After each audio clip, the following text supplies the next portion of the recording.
The knock on our front door wasn't just loud, it was commanding, like the kind of knock meant to make you feel small before you even opened it. Sarah froze halfway through setting the table for dinner, her hand still gripping a fork. I walked to the door, my stomach tightening with every step. Through the frosted glass panel, I could make out the silhouette of a uniform, broad shoulders, badge glinting faintly under the porch light, and, of course, Karen, her unmistakable outline sharp and stiff, like a soldier ready for battle. When I opened the door, Officer Daniels stood there, one hand resting casually on his utility belt. Karen was beside him, her arms crossed and that self-satisfied smirk plastered across her face like she'd just won the lottery. "Evening," Daniels said, his voice flat, professional. "We received a call about a disturbance and a refusal to comply with HOA ordinances." I blinked, stunned for a moment, then found my voice. "A disturbance? We're having dinner. The only disturbance here is her," I said, jabbing a thumb in Karen's direction. Karen gasped dramatically, clutching her clipboard like it was her personal shield. "Officer, you see how aggressive he is. This man and his wife have been ignoring repeated notices about their violation. Painting their porch without approval is a blatant disregard for the rules. We cannot have people like this destroying the harmony of our community." Sarah appeared behind me, calm but sharp, her eyes locked on Karen like a laser sight.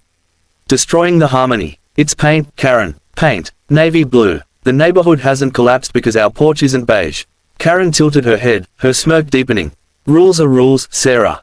You don't get special treatment because you think you're above them." I could feel the tension thickening in the air, like a storm about to break. Daniels, however, kept his face neutral, flipping through a small notepad as if he needed to write something down.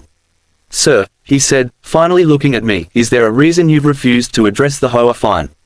I raised an eyebrow. "Because it's ridiculous. This is a civil matter, not a criminal one. And the HOA has zero authority to dictate what color I paint my property." Karen scoffed, stepping forward as though she was about to physically insert herself into my doorway.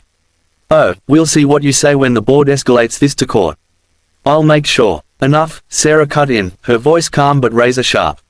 She stepped forward, just enough that the porch light fully illuminated her face.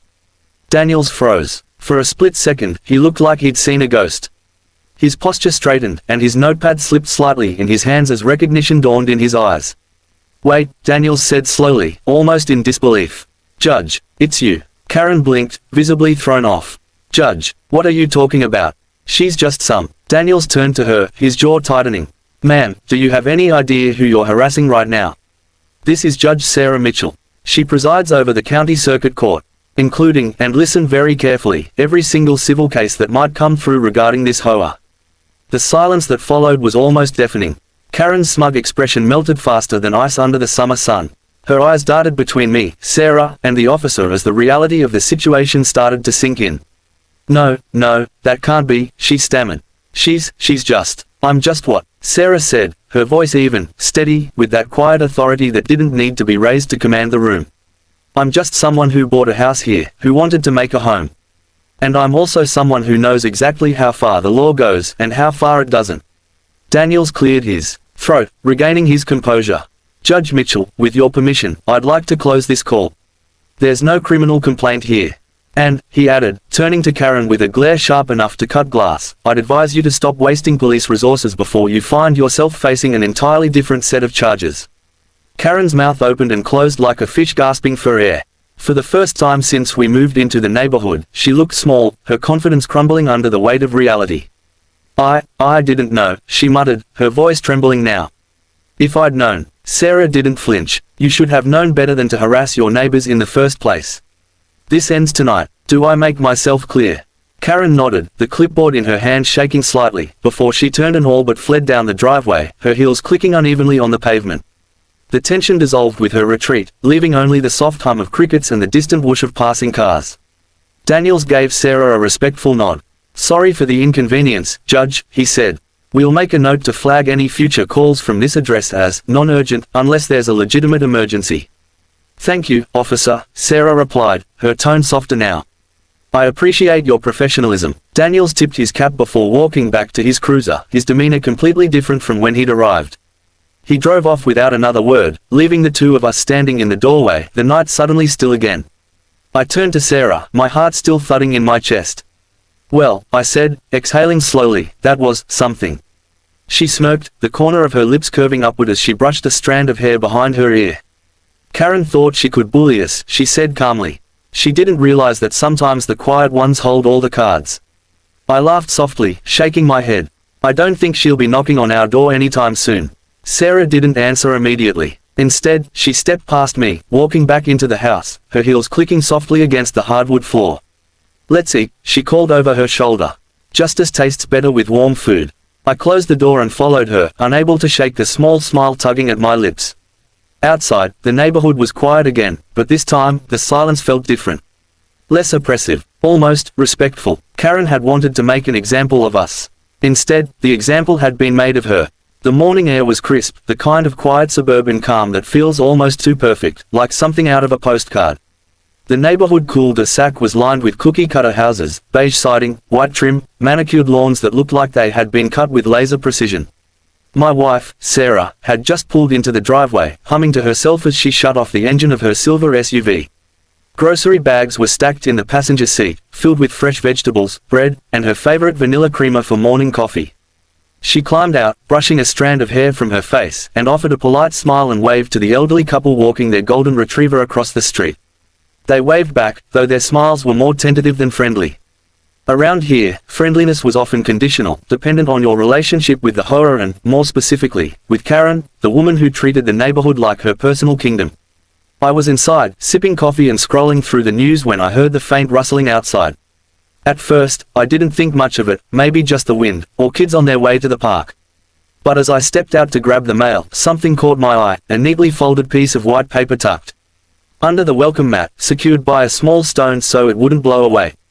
I bent down, picked it up, and immediately saw the bold black letters printed at the top, Notice of Violation. Oh, you've got to be kidding me, I muttered under my breath as I scanned the document. According to the notice, we were being fined for unauthorized modifications to property. The supposed crime, painting our front porch a soft navy blue, a tasteful, calming color that Sarah had carefully picked out after weeks of looking through palettes. The HOA claimed the change violated community aesthetic guidelines, and because we hadn't requested written approval beforehand, we were being hit with an initial $500 fine, escalating by the week until the matter was resolved. By the time Sarah walked through the front door, arms full of grocery bags, I was standing in the kitchen, holding the paper in the air like it was a smoking gun. You're not going to believe this, I said, shaking my head. Guess what we did wrong this time? She set the bags down on the counter and raised an eyebrow.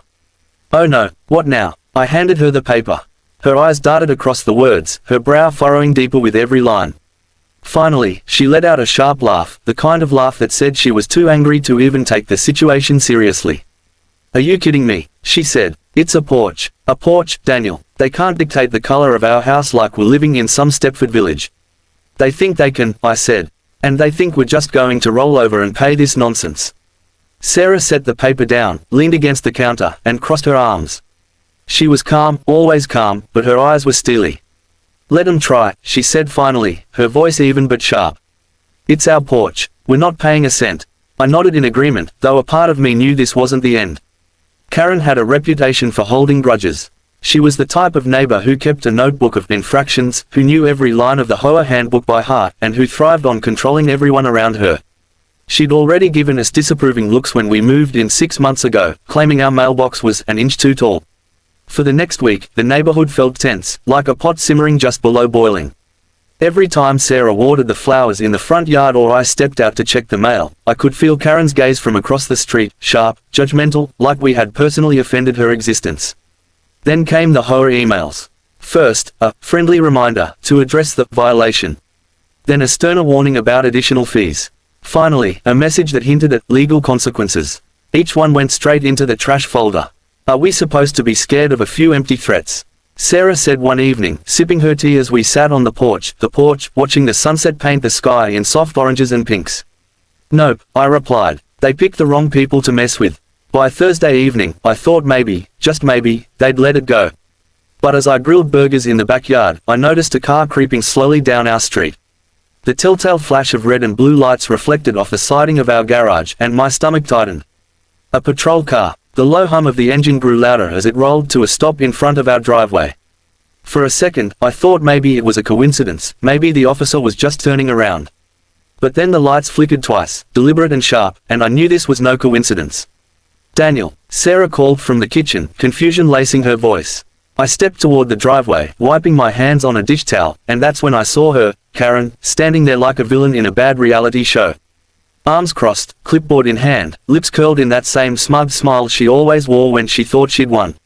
And behind her, the officer climbed out of his cruiser, adjusting his utility belt as he looked over at me. That was the moment I knew, the quiet war we'd been ignoring all week was about to explode. The neighborhood changed almost overnight. By the next morning, it felt like the entire cul-de-sac had heard about what happened on our porch. Neighbors who had spent months avoiding eye contact suddenly waved at us as we walked the dog. Some even offered awkward smiles or nods, though I could see the curiosity, and maybe a touch of fear, lingering in their eyes.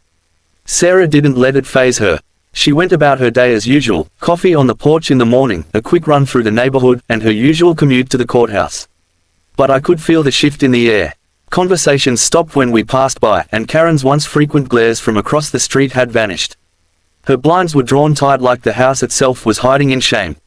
That evening, as we sat on the porch, I couldn't resist teasing her. "You know," I said, sipping my beer, "I think you broke the HOA." Sarah smirked, looking up from her book. "I didn't break anything. They just recalibrated their priorities." "Recalibrated," I repeated, chuckling. That's one way to describe Karen bolting like she saw a ghost. Sarah shrugged, a small, satisfied smile playing on her lips. Sometimes people need to be reminded that rules have limits. The quiet lasted for a few more days, but then the apologies started. First came an email from the HOA board, polite, overly formal, practically dripping with desperation, offering to waive the fines and revisit the color palette rules. Then came a knock at the door from one of the board members, a timid man named Greg, who nervously delivered a basket of muffins and a rehearsed apology on behalf of the association. "We just want to move forward," Greg said, his eyes darting everywhere but at Sarah. Sarah thanked him politely but didn't let him off the hook. "Moving forward," she said calmly, "means respecting homeowners' rights. This nonsense stops here." Greg nodded so fast I thought his glasses might slip off his face. "Of course, Judge Mitchell. Absolutely. No more incidents." After that, the HOA went quiet. The flood of warning letters and emails that had become a staple of life in the neighborhood stopped entirely. Even Karen, who had made it her mission to patrol the block every morning, all but disappeared from sight. Her car stayed parked, her curtains drawn, and her once daily social media rants went silent. One Saturday afternoon, a community meeting notice appeared in our mailbox, a rare event we hadn't seen in weeks. Against my better judgment, I suggested we attend. Sarah agreed, though I could see the hint of amusement in her eyes as we walked to the clubhouse that evening. The room went silent when we walked in. Dozens of pairs of eyes turned toward us, some nervous, others curious, a few downright apologetic. Karen sat stiffly in the front row, her usual fire dimmed, her clipboard nowhere in sight. The HOA president, a balding man named Robert, cleared his throat nervously. "Thank you for coming, Judge, Mrs. Mitchell," he stammered, clearly unsure how formal to be. "We, wanted to formally apologize for what happened." Sarah raised an eyebrow but said nothing, letting him squirm for a moment before replying in her calm, even tone. "Apology accepted," she said. "But understand this, owning a home here doesn't mean forfeiting basic rights. I'm happy to see the HOA operating within its proper limits from here on out." There was a quiet murmur of agreement around the room. I even caught a few people nodding, neighbors who had probably been too scared to speak up against Karen before. Karen herself stayed silent throughout the meeting, her cheeks flushed and her hands tightly clasped in her lap.